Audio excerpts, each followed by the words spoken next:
can you offer some specifics on what do you do to really create inclusion? Because I think that's something people wrestle with, right? There's this tendency, to without meaning to. I mean, this isn't conscious, right? But there's just a tendency to hear more from people who sound like you and speak like you and look like you, and it's just harder work to genuinely seek out people who have a difference of some kind. Yeah.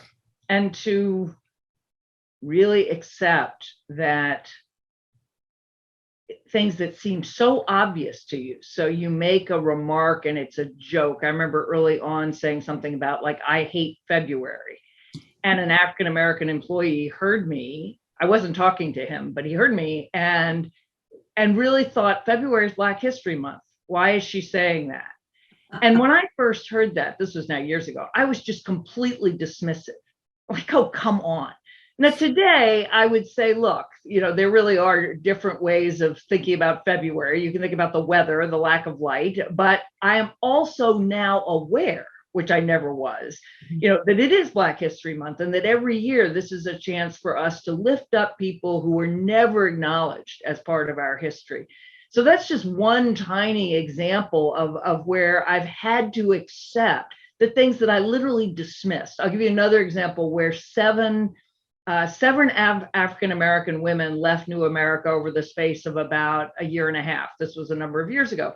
And this was brought to my attention. And my reaction was, I don't know any other think tank in Washington that has 7 African-American women. So I took it immediately as, well, we're trying, we're doing the right thing.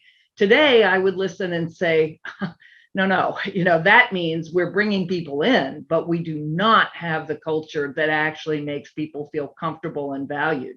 And so, we're now on what we call a 3-year equity transformation.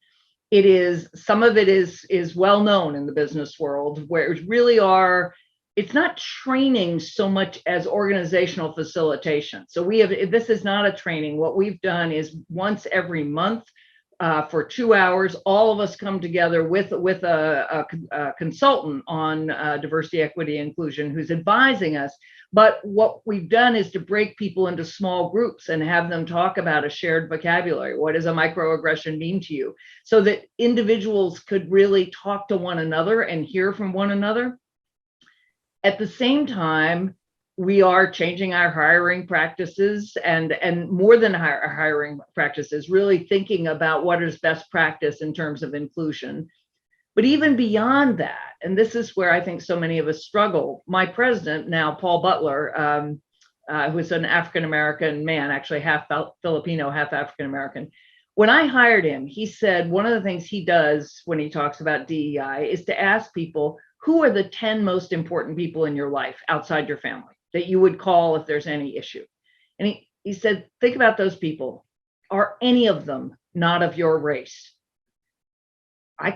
The answer was no for me. And the answer is no for most people I know. And that's where, as we have actually diversified, it's not just about your colleague, it's about making friends, that, developing enough trust that you can have conversations that can be brutally hard. But they're the same things as you and I might have, Rita, if we'd grown up together, where I could say, Rita, you did this and this is how I interpreted it, or this is what other people think. So it's a lot of really nitty gritty, hard personal work.